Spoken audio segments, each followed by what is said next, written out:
Okay, we're going to start with the Nation. Is there anything on Nation this morning? What are the stories you just... Yes, we took stories, okay, yes. Please so go ahead, because I can't see the stories story you took. on the CBN. You know, the CBN that's the Central Bank of Nigeria, has made an announcement that they're going to be redesigning the Naira 100, 200, 500, and 1,000 Naira notes. And ever since they said that, there's been this controversy. So I think over the weekend, the Ministry of Finance claimed that they were not, carried along in that conversation.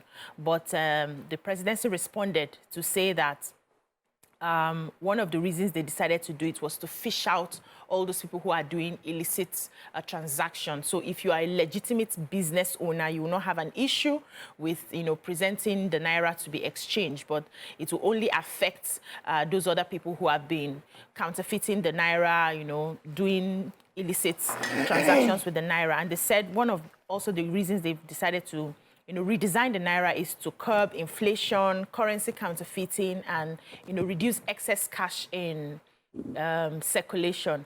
Also, one expert had mentioned the fact that when it comes to monetary policies, every agency that is supposed to be handling it must work hand in hand with each other.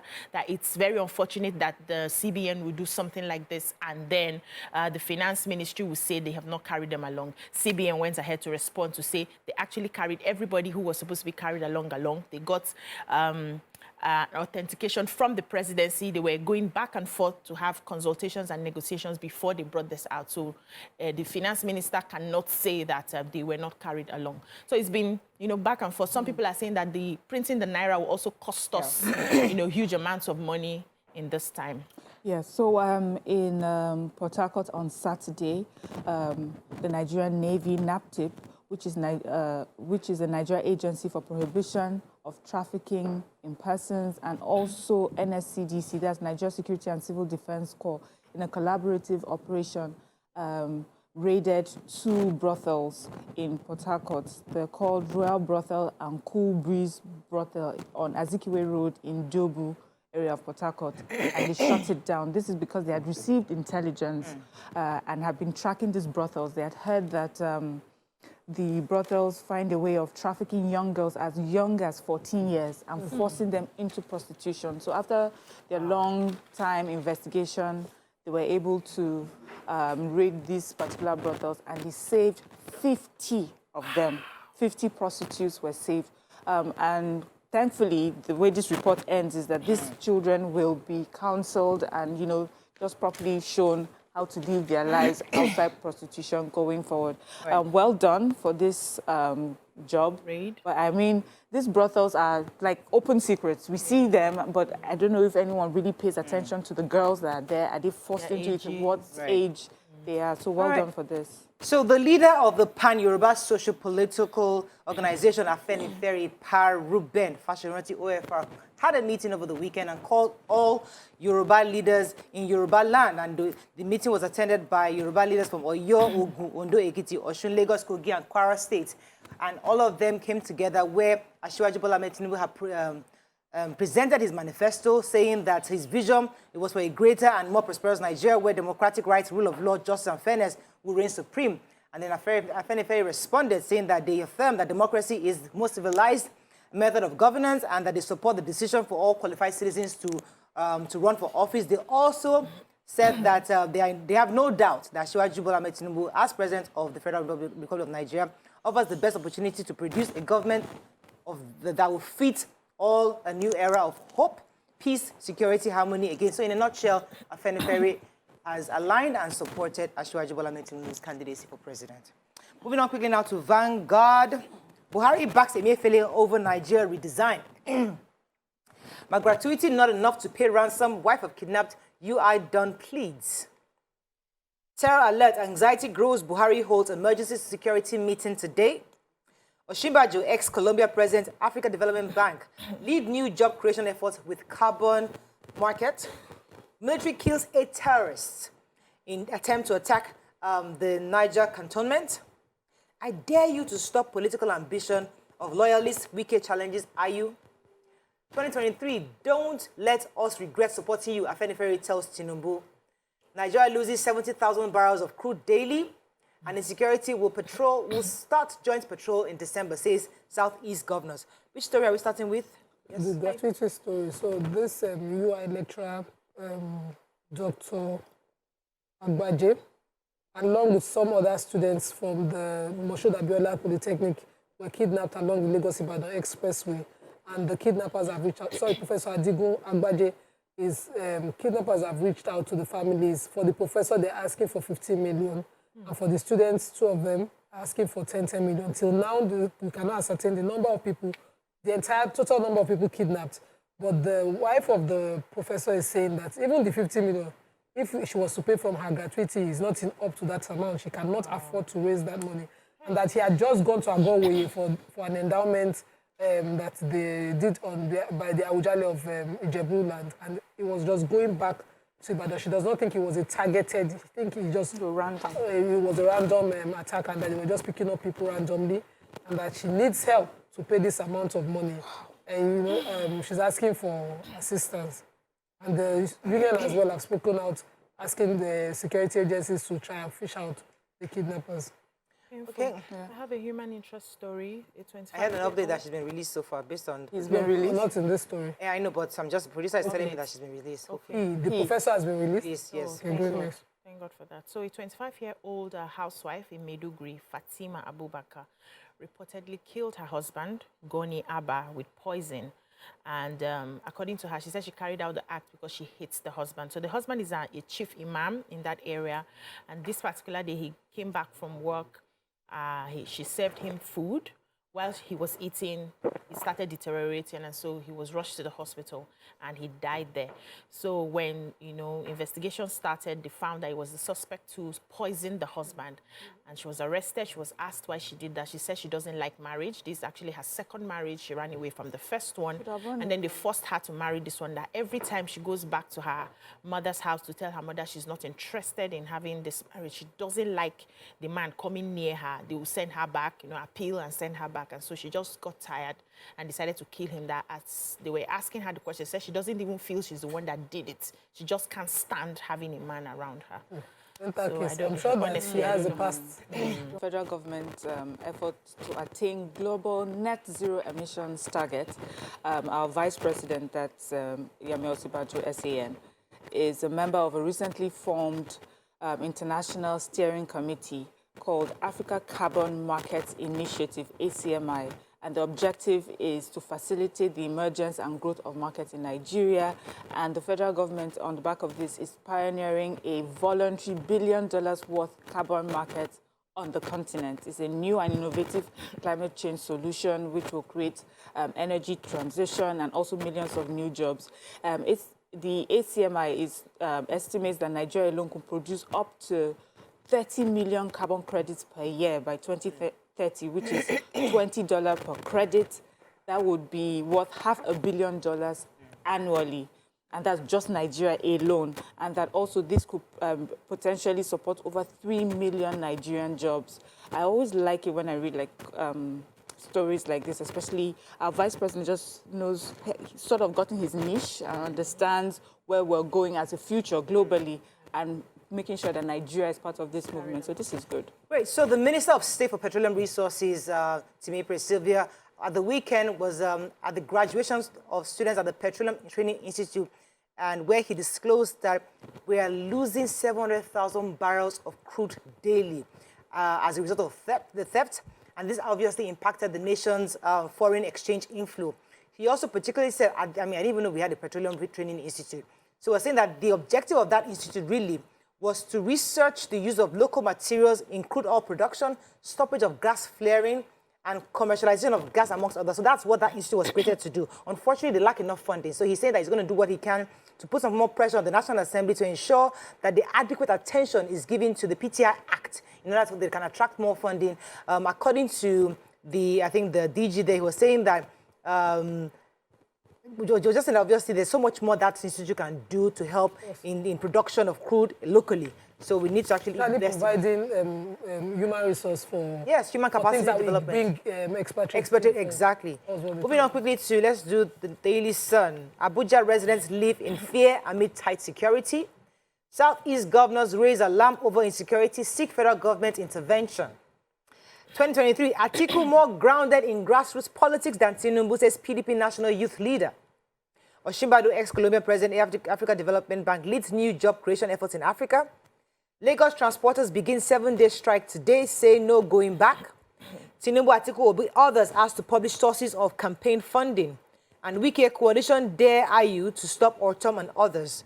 Okay, which story? Transporters quickly. Yes. So the national leader of the Joint Drivers Welfare Association of Nigeria in Lagos are on strike as of this morning. And you can see the effect already because some of their buses are off the road. And they're saying that, they wrote to demand better, means of payments, that they consider what they call the payment system in Lagos an extortion. So they had written to the Lagos State representatives, the Permanent Secretary of the Ministry of Transport, Engineer Toriola, the Motor Park Management Liaison Officer, the ex-AIG, Akim Odumosu, and in company of their lawyers, and they went for that meeting physically, and they said they were asked to write again on Monday, which they believe is because they don't take them seriously. And they said they allege that, they were threatened by the ex-AIG, Akim Odumosu, that, he said they can't get rid of the bus stops. He said that, they cannot stop the extortionists, that they're working for the state government. Those are the allegations. They also said that, he suggested that MC Olomo can organize thugs to attack and, and they will be blamed and credited for the violence. To attack them, and then they will be blamed and credited for the violence. And all of this fear they had already started seeing. And they called out names. They said, right now, they're already being, attacked at Bega, Badagry Roundabout, Motor Park Management. They called Jafo of the Caretaker Committee in Iba, Bangoshe, students of the Iba Union, and their allegations are strong. And just because the hardship that can cause to, the commuters in Lagos, I hope that the state government, I took this story particularly, the state government intervenes immediately. We don't want to see what happened at Yanoba some time back, just a few weeks ago. It can be averted.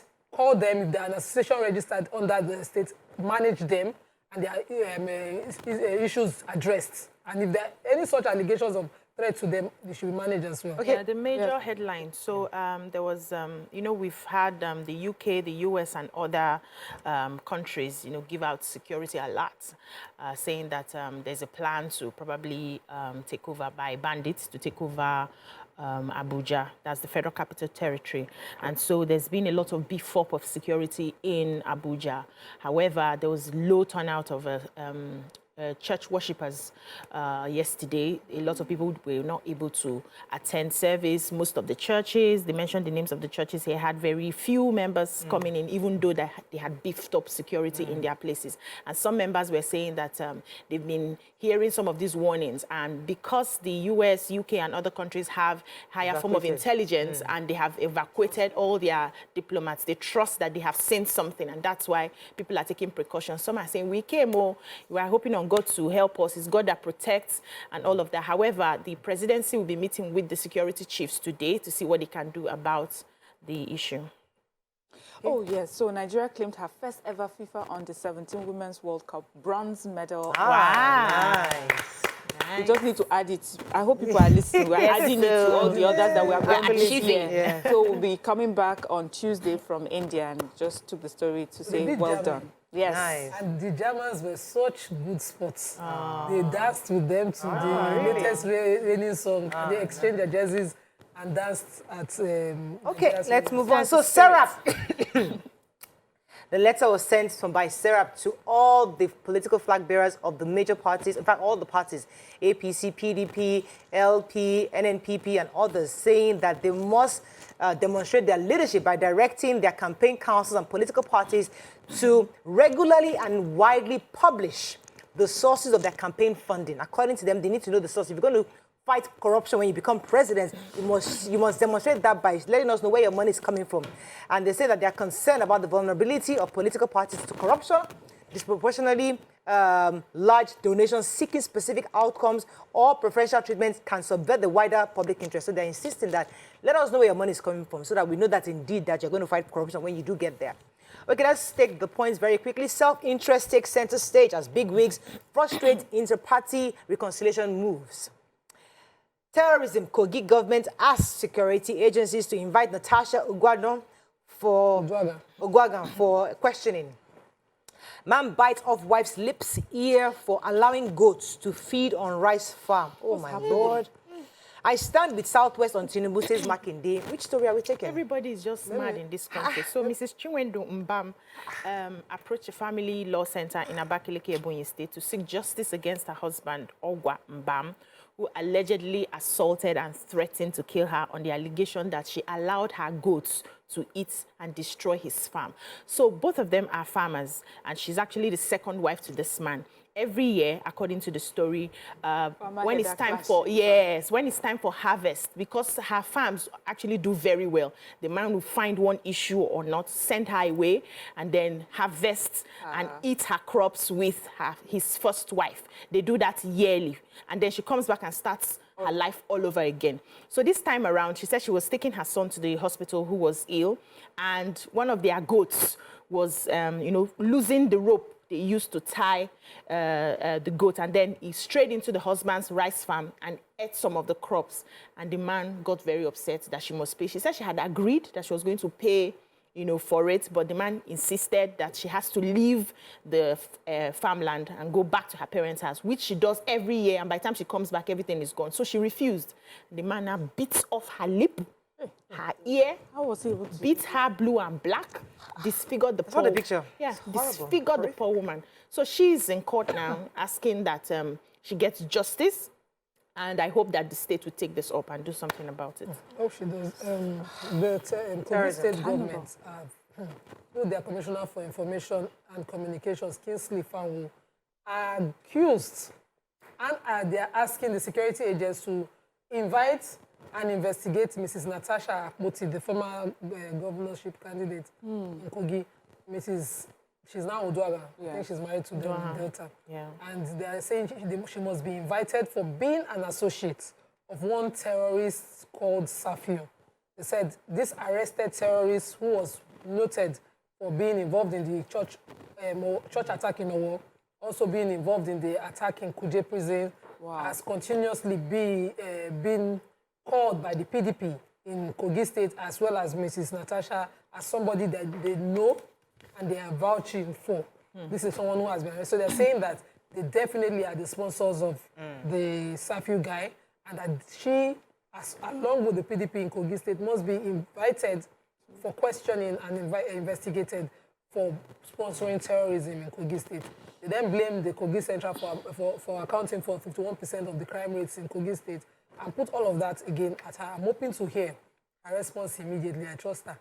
She's very articulate. Okay, so the Deputy Governor of Oyo State, Bayo Lawal, has said that his principal Governor, Seyi Makinde, was also in alignment with what Anifere has declared for 2023 elections, that he definitely will support anything Baba has said. And yes, they're not from the same party, but he'll definitely support and align with the Afenifere group. I think that is all we can take. You have a story important? I think I have a NDLEA, as usual, they're on the rampage. Yeah. What's going on with your people? Yes, so people are putting drugs in creams, in tomato paste tins, and all sorts of things. But NDLEA is right on you, and they've caught a few of them. Even a particular village head in Sokoto was caught with some of these drugs. Well done again, NDLEA. That is all we can take on Front Page Review when we come.